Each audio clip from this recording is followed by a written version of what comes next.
If I were to tell my life in a timeline, I'd start with my birth, then me attending school, graduating, going to college, getting a job, getting married, having kids.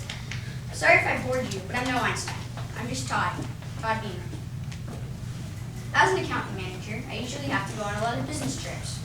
My last trip was scheduled for September 11th. I was scheduled to go to San Francisco, California from New Jersey.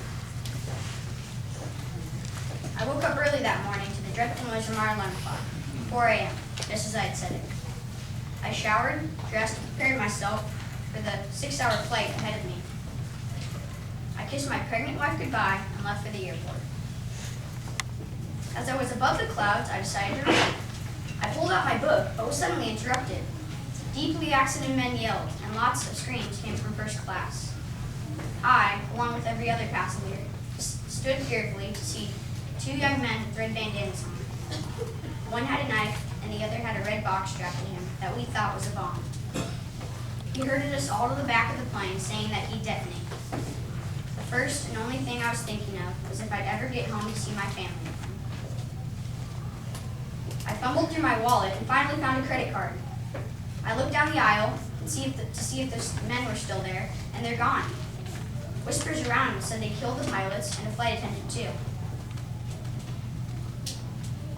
I thought for a moment, and then focused on what I was doing. I stuck my credit card into the earphone and put the phone to my ear. "Hello, operator," a woman said. "Our plane has been hijacked," I yelled back at her.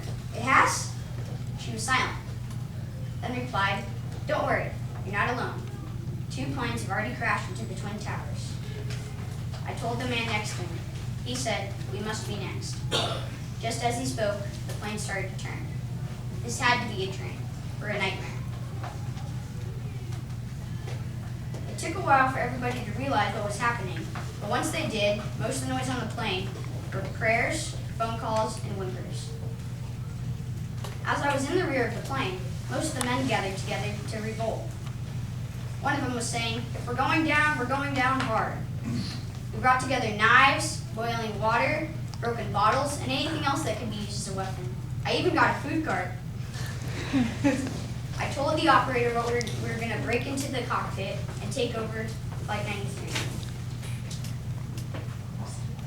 We said a prayer, then I started us off by saying, "Are you ready, guys? Let's roll."